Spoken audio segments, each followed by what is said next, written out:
Welcome back, puzzlers, to more Professor Layton and the Curious Village. I'm so sad, it's the finale. It's the finale. There are a few more weekly puzzles left for me to do, and no matter how long it takes me, I'm gonna finish them this episode.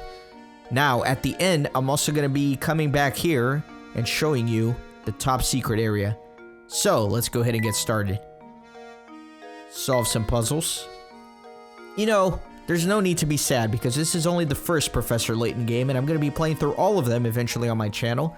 So, although it's going to be the last one for this game, there are going to be a lot more to go through, and that's all going to be fun.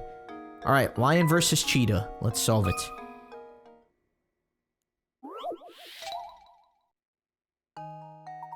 A cheetah and a lion square off in a 200-yard race. The first one to run 100 yards turns around and runs back to the start line.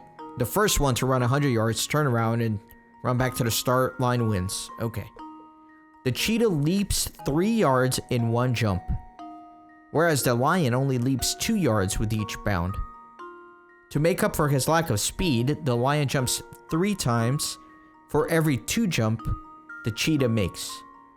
Assume their paces stays consistent the whole race. Who will win the race? Okay. So, the cheetah leaps 3 yards, and the lion only leaps 2 yards. Okay. The lion jumps 3 times for every 2 jumps the cheetah makes. So, he's gonna do 6 for every 2. So, 6 as well. So their pace is the same.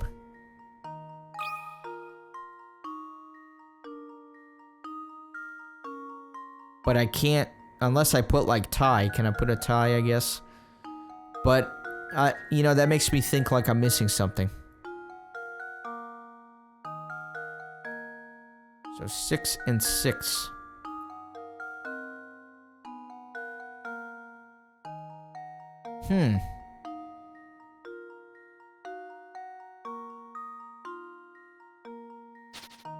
I think I understand. So it's gonna go 3.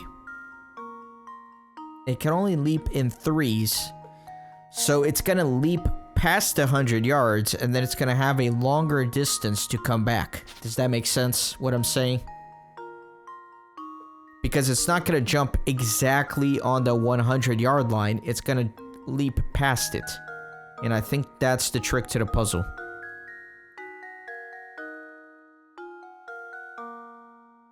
So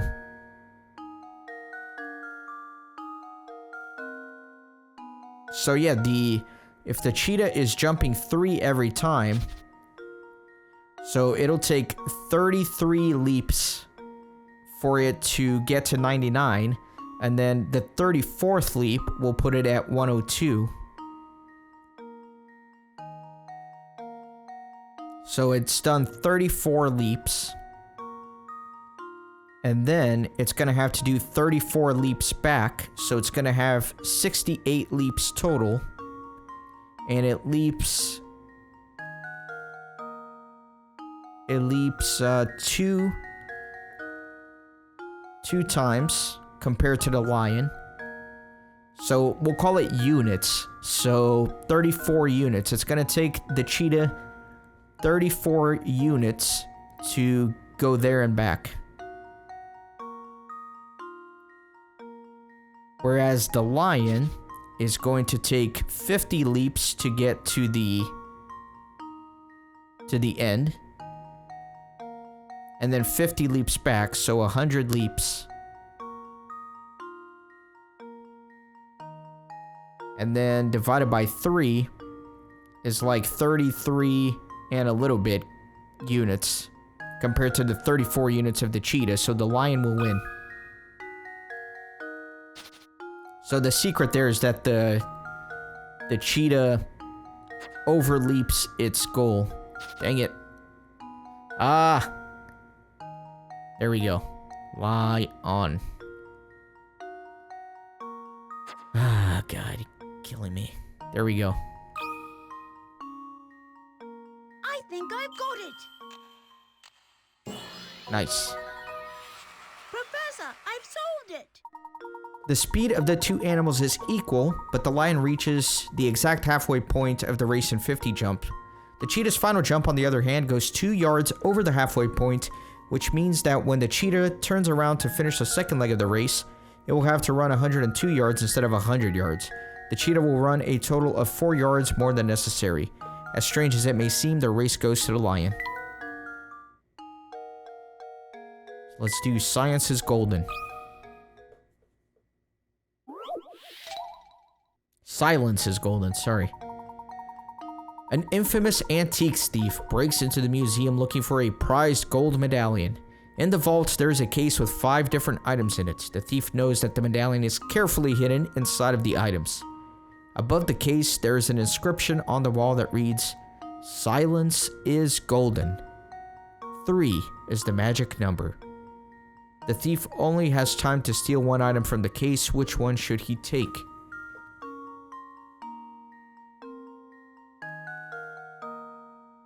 So it's carefully hidden inside one of the items. Silence is golden. 3 is the magic number.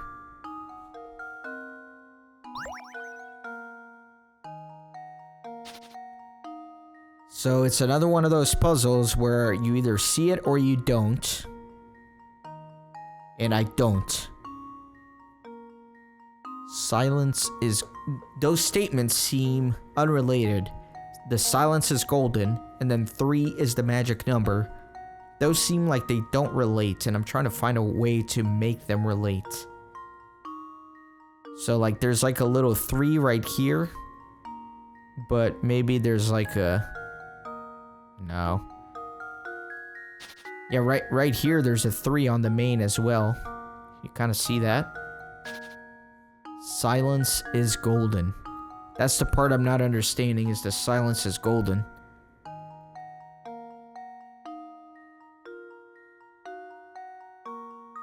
So we got a bomb. Scissors. Is that another silent letter thing? Oh my god. Sword. Sword. So there's a silent W in sword. Horse. Horse.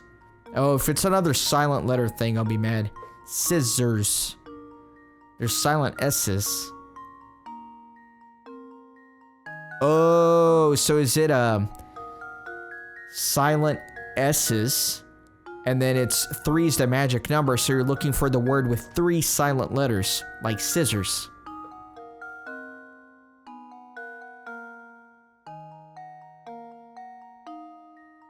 Right? So we got bomb. Bomb.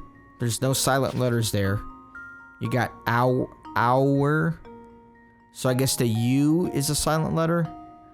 Hourglass. Maybe the second S is silent, so maybe 2 silent letters there.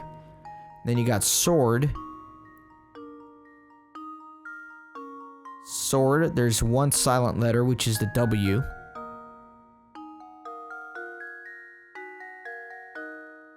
And then you got, I guess that's a horse. Horse. So maybe 1 silent letter there, maybe the E, I don't know. And then scissors, which I can never spell. But I'm gonna try. Oh, it resets. So yeah. Si. So the C after the S is silent. Scissor. So one of the S's is silent. Scissors. So that's only 2. I don't know. I should have read like the rules as to like what actually counts as a silent letter. What I've learned is, you know, it doesn't necessarily need to be silent for it to technically count as a silent letter. So I don't know. So the horse. So none of these really count. I don't like any. I definitely don't like that. I don't like that. I don't like that. I feel like it's scissors. Because that's kind of what clued me into the whole thing, but I can only see 2 silent letters here. And then the horse, unless it's supposed to be like a knight, because it's got the base here, and it's like the knight from a chess piece. Oh, which would actually work, because it's knight. So the K is silent. The G is silent. And so is the H. So that's 3 silent letters. I like this. I'm gonna go with that. Well, here's my guess. Nice. Okay. I did it! Yes! Brilliant. The answer is night because it's the only item that contains 3 silent letters. The thief's on Easy Street now. Okay. So apparently how is the B in bomb a silent letter? I don't get that. Bomb. You clearly pronounced that last B. I don't get it. And then that middle S here, that should be silent too. And then hourglass is, I don't know, man. I don't get the silent letter thing. For night, it's easy. Like, yeah, that K is silent, that G is silent, and so is that H. I get that. But some of these don't make sense to me. Alright, special order.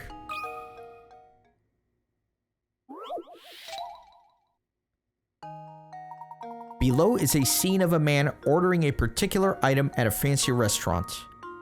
What in the world is the man trying to order here? Look at the picture below before you take a guess. What is he trying to order? Is that an anagram? Do I have to make a word out of this? Hijakilamino. I was trying to sound that out to see if... Hi. Jake.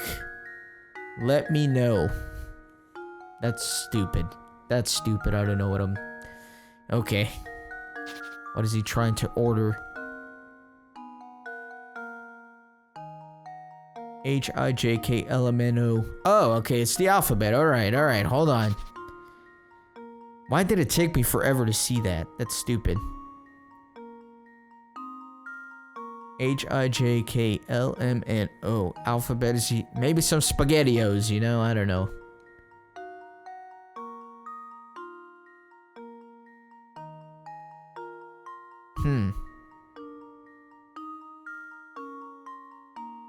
So what's the actual answer? Okay, so it's a word.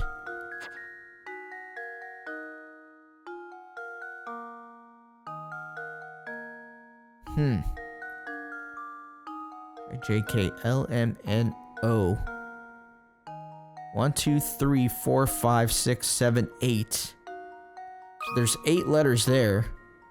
1, 2, 3, 4, 5, 6, 7, 8. Okay, so you can't fit 8. I was just seeing if you could actually fit all 8.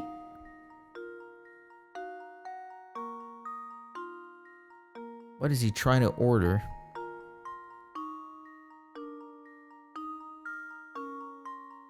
Hijaklmno.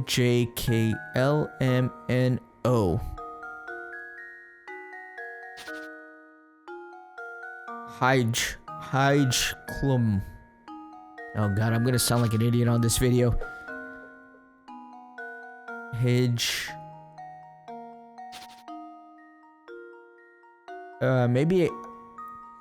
Maybe if I take a consonant and a vowel, and then consonants and vowel, high no. Or maybe if I like cross out every other letter. No, that won't work because then you got H through O. Why not any other? Oh, H2O. H all the way through O. H2O, water. Water, right? H2O, water. Oh, that's kind of clever. That's kind of clever. I'm glad I like sounded that out. I think that's right. I'm pretty confident. Well, here's my guess. Very good. That was kind of clever. I've solved it. The answer is water. The puzzle shows the letters H through O listed in a row. You can also read this line of letters as H2O. Change the spelling of 2 and you have H2O, the chemical formula for water. Morning greetings. Oh man, only 3 more puzzles?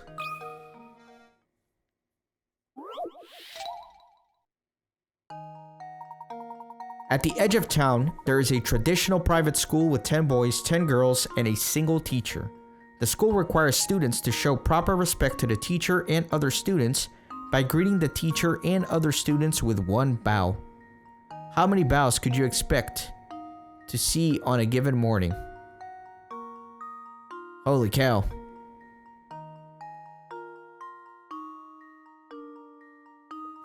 Okay, I gotta think about this. The school requires the students to show proper respect to the teacher and other students by greeting the teacher and other students with one bow.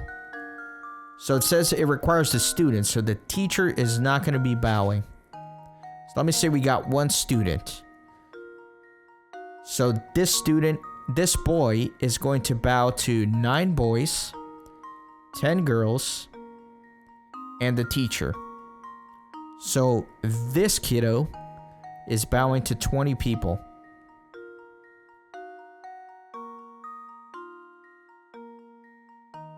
That makes sense.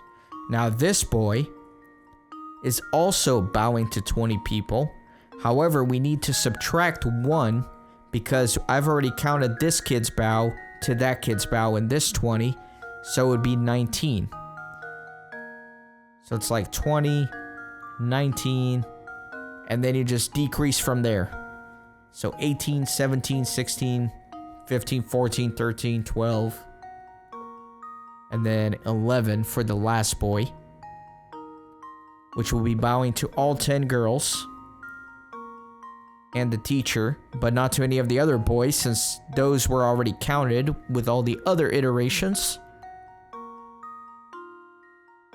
So I would have to add all that up. So 20 through 11 is what I would have to add up.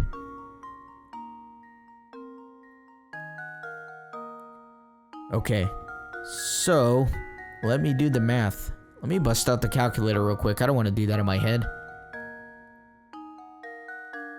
So, 20 plus 19 plus 18 plus 17 plus 16 plus 15 plus 14 plus 13 plus 12 plus 11. So that's 155, and I've accounted for all of the boys. And now I got the girls. Okay, so I got this girl. Now, I shouldn't count any of the boys because I've already counted all the boys bowing to the girls. So now I should only count the girls bowing to the teacher and to themselves. So this girl is going to bow to 9 other girls and the teacher. Or wait, I have not counted them bowing to the... I did not count the boys bowing to the girls. So I need to factor that in right now. So this girl bows to 9 girls, the teacher, that's 10, and then to 10 boys, that's 29. And so then it's going to be 29... all the way down to 21. So now I'm at 155 plus 29 plus 28 plus 27. Oh no, I messed up my calculator here. Alright, plus 28 plus 27 plus 26. What a cluster, man.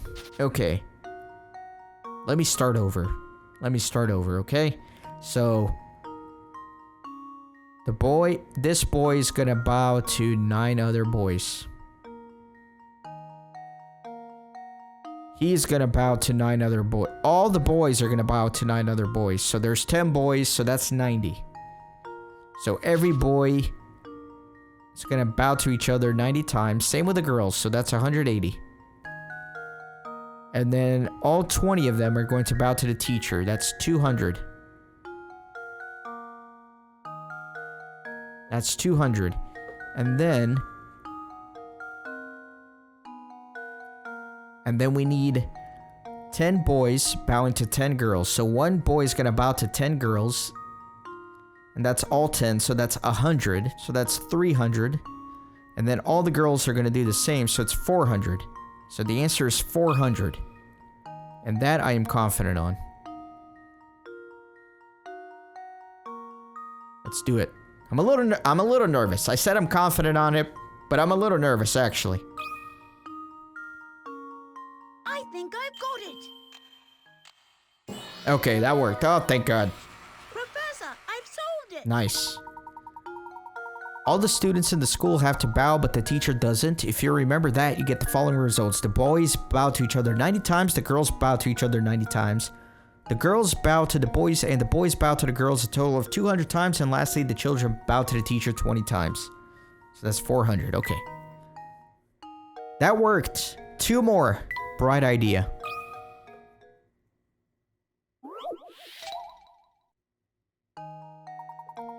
It's dark in here. Turn the light bulb on by fixing the wires that connect it to the battery. Rearrange the panel so that both wires continue unbroken from the battery to the light bulb. Alright, so it's just a matter of playing around with this. Can I rotate it? I can't rotate these, so that kind of makes things a little bit simpler. So I need one that has 2 little things. So there are multiple ones that have 2 at the top.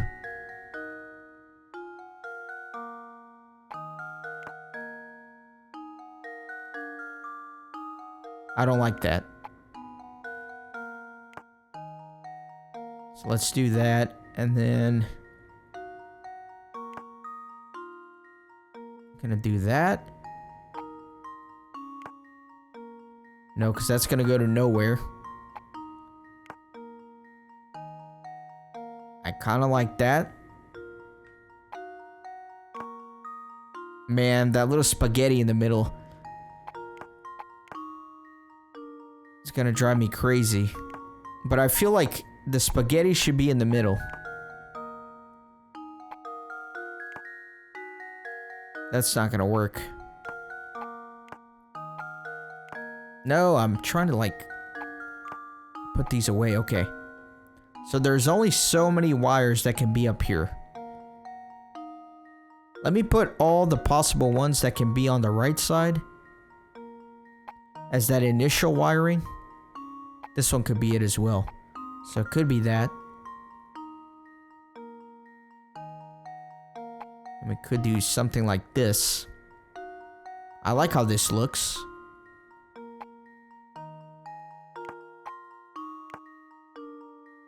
I like how that looks. I like how that looks, okay. I feel like I'm getting somewhere here.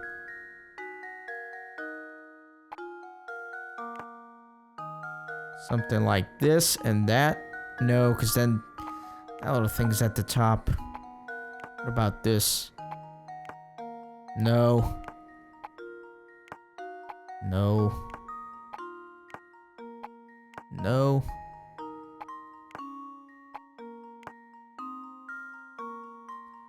No, that doesn't work. I wanted that to work, but it does not work. I felt like I was really getting somewhere with that. So it can't be this. Let me do that right. No, that won't work either. Like this. Maybe. No, not that one. This one. Yeah, this one. No, that won't work. Let me reset this. I don't like it. I don't like it. I felt like I was getting somewhere, but I was not. So let me try. I don't know. There's only so many of these that I can try, so here at the top.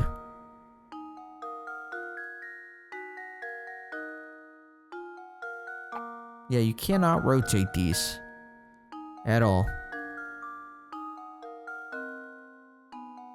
Why don't I... Let me work from the bottom. Why don't I work from the bottom? Because if you look, there's not as many that can end on the bottom. Well, there are. Never mind. Never mind. There are plenty that can be on the bottom. So let me put that one there. And then how do I make this work? So that would work. And then I only need one line here, so that would work. I need one line coming from the top here, so it would be this one.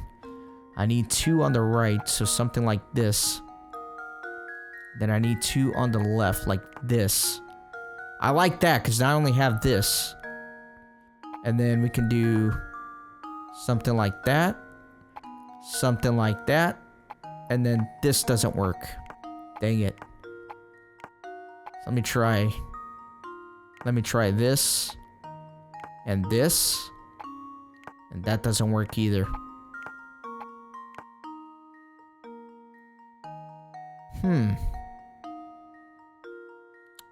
What can I do here? Is there anything else? I could try like this one here. That still kind of works. And then if I do that. And that. No. No, that's not gonna work.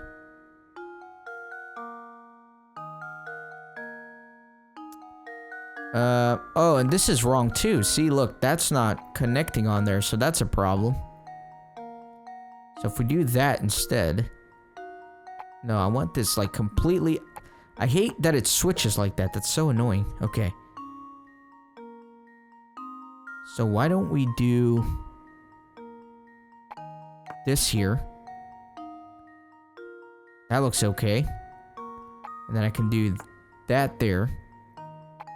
That there. And that there. That works, right? That's it? I think that's it. I think I've got it. Very good. Layton's apprentice saves the day. Oh, good. The room could use some light. We've made it to the last puzzle. My god, the shoebox scramble. Here we go, my god. Shoebox scramble. Trying to be dramatic, I don't know. Below are 3 shoeboxes. The letters on the box signify the shoes inside the box. R stands for right shoe and L stands for left shoe. However, some careless clerk put the wrong label on each of the 3 boxes. In order to figure out the contents of all 3 boxes, you only need to open one of them. Which one should you open?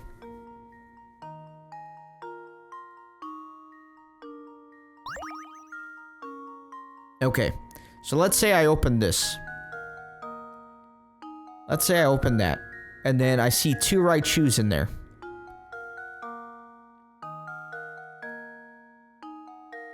In order to figure out the contents of all 3 boxes. So, if I open this and there are 2 right shoes in there, then I still don't know.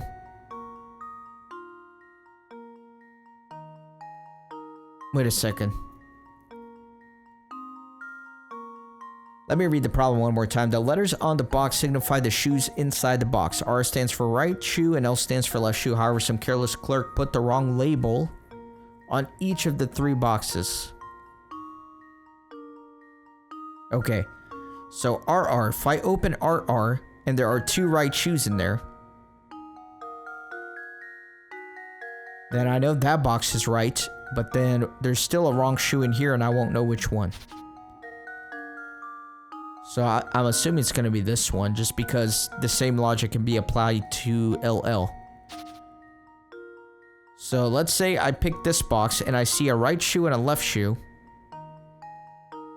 Then I still don't know in these other boxes if they're right or not. Yeah, I mean, if you just think about it, like, whatever logic you apply to 2 right shoes, you would apply to 2 left shoes, so just out of gut feeling without verifying my work, this is the odd box out, right? Does that make sense what I'm trying to say? I think it makes sense. I know this is the answer. I know like 100% this is the answer because, again, whatever logic you apply to LL, you apply to RR. But I'm trying to figure out why that's the case here so I can explain it to myself. I don't want to like just cheat on the last puzzle. So, okay, let me open this one. And then let's say there's 2 left shoes in here. If there's 2 left shoes in here, then you know that this box has the wrong shoe. Because there are only 3 left shoes, and if 2 of them are in here, then there's only 1 in here, and you need it there. Let's say there are 2 right shoes in here. Same logic applies. You would know that there's a wrong shoe in here because there should be 2 here. You only have 3 total. If there's 2 in there, there would only be 1 in here, so then this one would be wrong. So that makes sense. But let me say we open this. And it's correct. There's a right shoe and a left shoe. Then you would know that both of these have a wrong shoe in it. Because if that's right and one of them is wrong, then you would know that the wrong ones are in there. Okay, so now I'm satisfied with myself, and I'm gonna go ahead and submit that. How does this sound? Nice. Layton's apprentice saves the day. That's right. The key here is that each box is mislabeled. For example, if you open the box marked RL and find 2 right shoes inside, you know that the box is actually the RR box. Furthermore, the box marked LL can't contain LL because all boxes are mislabeled. Nor can the already open RR box. Therefore, it must be the RL box. Now the final box's content should be obvious. Even if you find 2 left shoes instead of right shoes in the RL box, the process for solving this problem doesn't change. Alright. So that's it, ladies and gentlemen. We got all of these. And we're done. So, don't go just yet. I'm going to switch over back to my DS. Remember, I had to get an emulator in order to be able to do the weekly puzzles since Nintendo discontinued Wi-Fi service, and I can't download these on my DS. But now I'm going to switch back to the DS, and we're going to explore the top secret. So I am back to my official Nintendo 3DS and my original save file here. So before I get going with the rest of the bonuses, I did go through and edit all of the other videos up to this point, and I calculated that there are 162 puzzles in the game. So 120 in the main storyline, and then there are 15 bonus puzzles for unlocking several things, and then there are 27 weekly puzzles.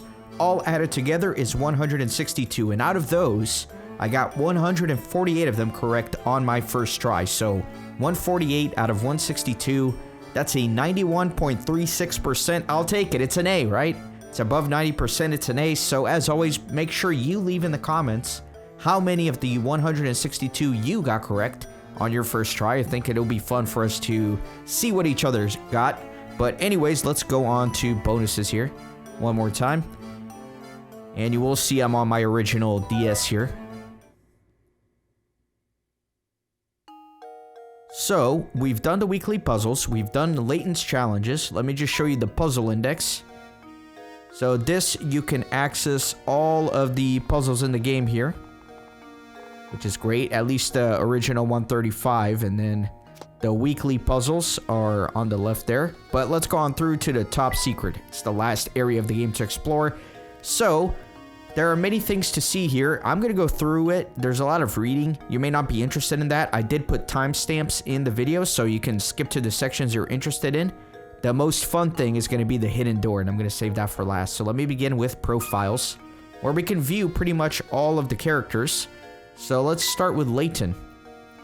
Professor Layton, an unabashed puzzle fanatic. Herschel Layton's skill for cracking the toughest riddles has put his name in the papers many times. His trademark top hat fits him so well, you'd swear that it was part of his body. Next we got Luke. As a self-proclaimed apprentice of Professor Layton, Luke follows his teacher everywhere, but he still has much to learn before he can be called a puzzle master. Besides puzzles, Luke is also a huge animal lover. Now we got Franco. He works the drawbridge that links St. Mystere to the outside world. As Franco's portly form might suggest, though, he often ducks out of work to loaf at the town restaurant. Next we got Stashin. Ah yes, the mysterious Mr. Stashenscarfen. In a town full of mysteries, few stand out as Class A enigmas the way this mustached man does. Where did he come from? And where is he going? That no one can say. Next we got Ingrid. Flora's robot nanny looks like a sweet older lady, as she can't recall names for the life of her. She acts the part quite well. She enjoys baking and is considered a true pie artisan for those in the know.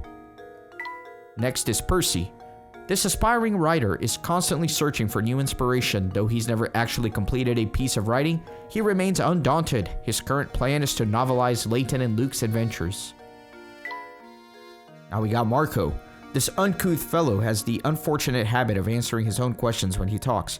He's usually so busy with this that he doesn't listen to what anyone has to say. Ironically, he also hates being ignored. Next is Raymond. Though employed by the Reinhold Manor, Raymond prefers playing hooky at the town restaurant to actually working. Most people in town know Raymond as the man with the creepy purple lips. Now we got Matthew, the oldest of Bruno's robots. Matthew has faithfully served the Reinholds as their butler for many years. Perhaps because of his kind and mild nature, however, he often gets the brunt of Lady Dahlia's bossiness. Speaking of which, here's Lady Dahlia. Lady Dahlia is a robot created to be the mirror image of Flora's mother, Violet. She's bossy and hafty, but she also has a hidden sweetness that shows itself when she deals with Flora. And next is Gordon, who can barely fit on that screen. Though wealthy, Gordon is extremely preoccupied with finances. Maybe it's because of his frugal nature that he just can't seem to attract many interested ladies. Something else he frets about constantly. We got Simon. Needing maintenance, Simon collapses, leaving all to believe that he's been murdered. Don Paulo finds his body and hides it. Later, however, Bruno finds Simon and restores him to working order. We got Claudia. This fluffy little cat may have a delicate name, but the shocking truth is that she is actually a he. He usually stays close to Dahlia, but he has been known to slip away and tear up a fish stand to relieve a little stress. I didn't know Claudia was a he. You live and you learn. Here's Deke. Deke is a tall fellow by the clock tower. He's known as St. Mystere's biggest person as well as its biggest chicken.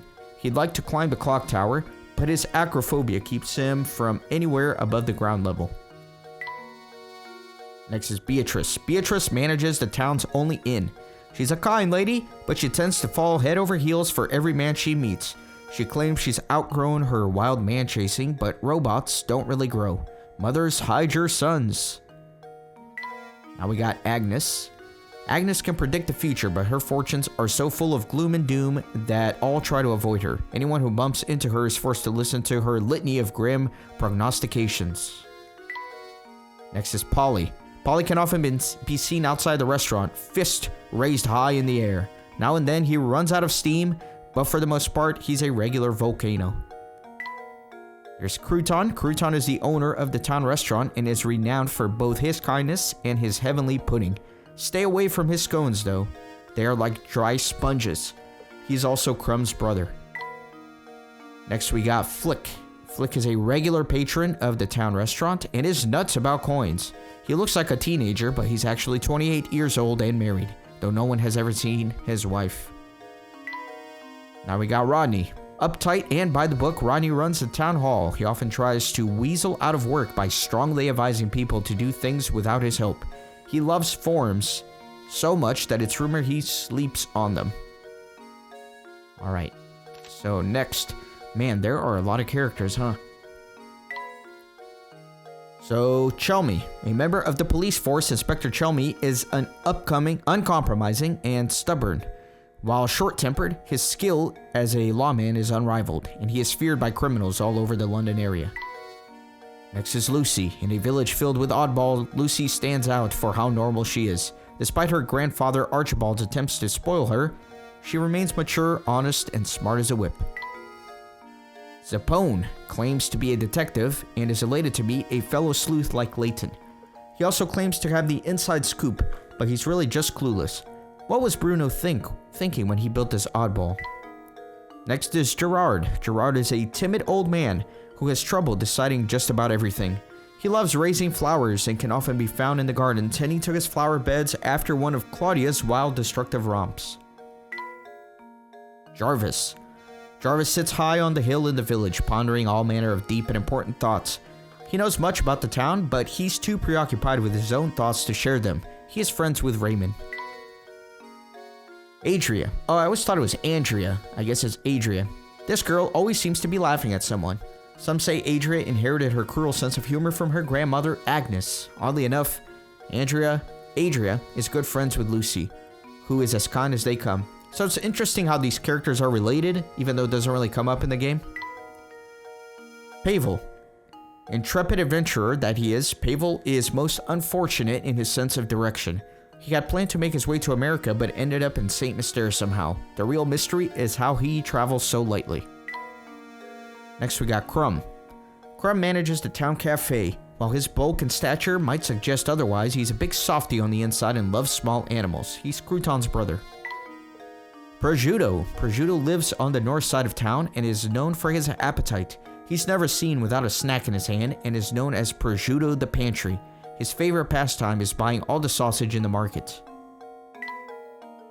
Archibald was originally created to be a friend for the Baron. The Baron was so close to him that he left him his desk, which contains a clue to finding the golden apple. The apple of his eyes is his granddaughter Lucy. Sylvain. As the park steward, Sylvain used to keep the park in top shape, but when people stopped visiting, he decided to close it up. However, the upside is that he gets to enjoy the rides without having to wait in line. Martha. A lover of card games, Martha sometimes spends entire days holed up in her house, polishing and shuffling her cards. Her favorite pastime is challenging unsuspecting people to a rousing round of 52 pickup.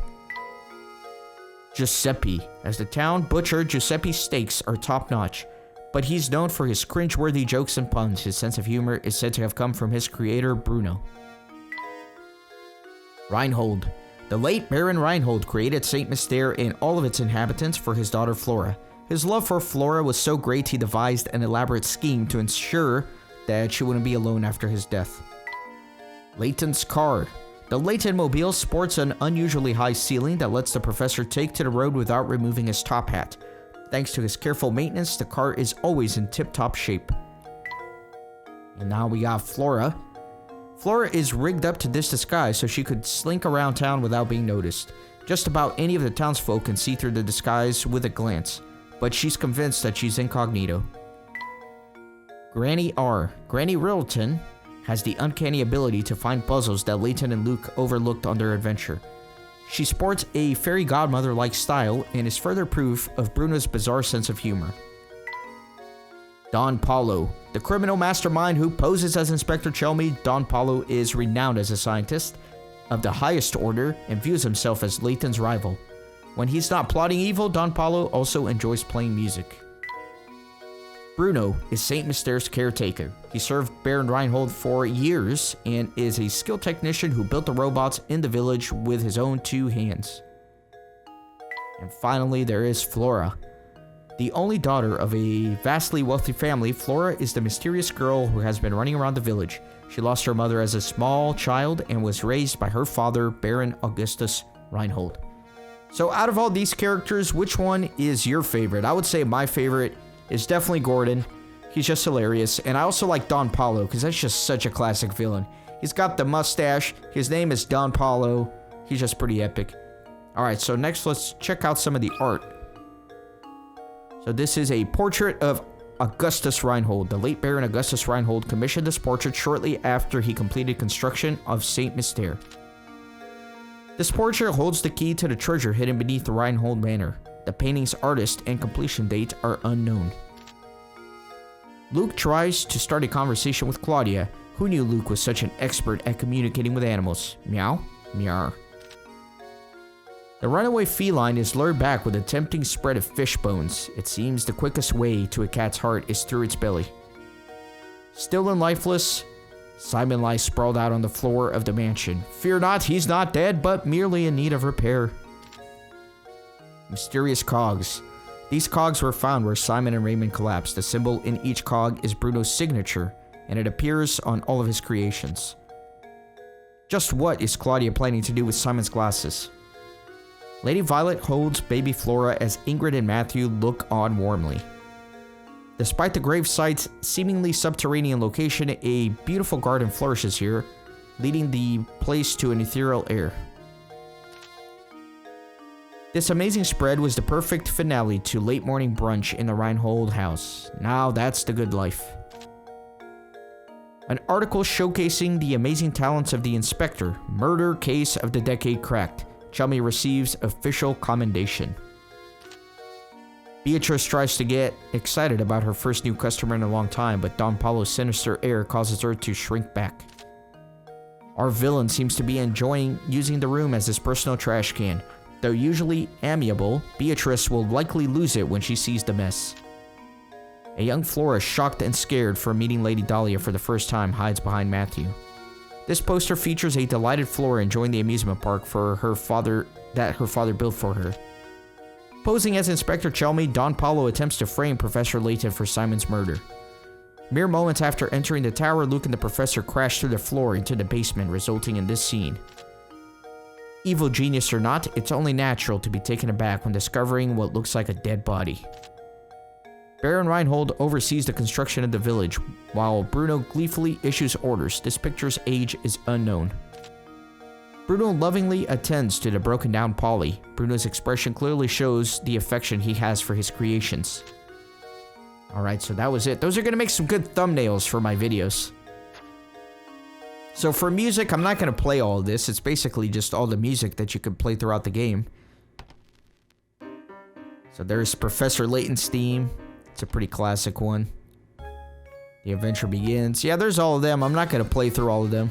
The great Don Paulo theme. My god. Okay, let's get out of here.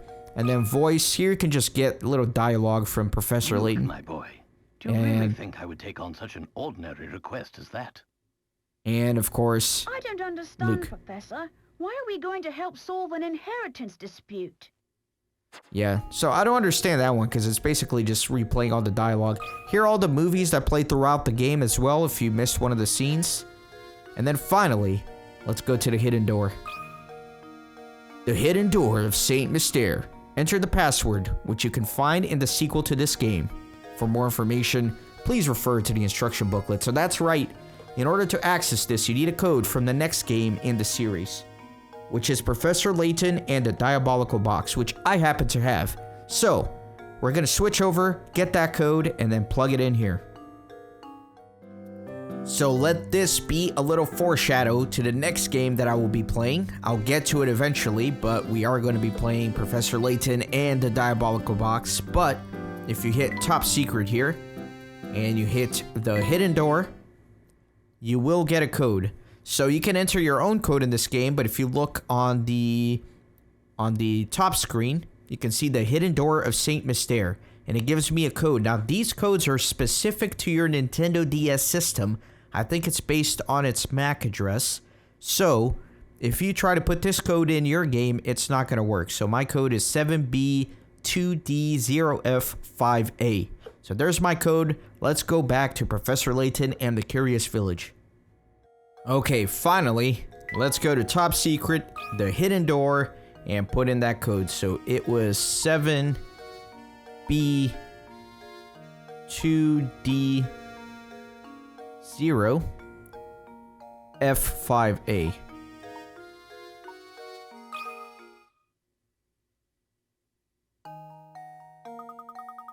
This is part of our production where we finally show you how we came to be. Hurrah! Indeed. From here, you can take a peek into the process of how we went from the page to the screen. It's only a fraction of the material created for the game, but we do so hope you enjoy it. Presenting concept art from Professor Layton and the Curious Village. So you just get a little bit of a bonus here. You get some concept art, which is great for a creator like myself. I can use some of these art assets for my thumbnail videos. There's Luke concept art. Wow, that one on the right is kind of weird. Reinhold family. Very cool. Here we got the Layton mobile. I kind of like this better than what ended up happening because I like how Professor Layton is kind of slunched over. It's kind of funny. And we got Flora and Bruno. Man, that is a long beard. Saint Mystere. Layton's figure. Layton and Luke. The end. We'd sure like to show you more, but sadly, this is all we have time for this time. We look forward to seeing you at the next adventure in the Professor Layton series.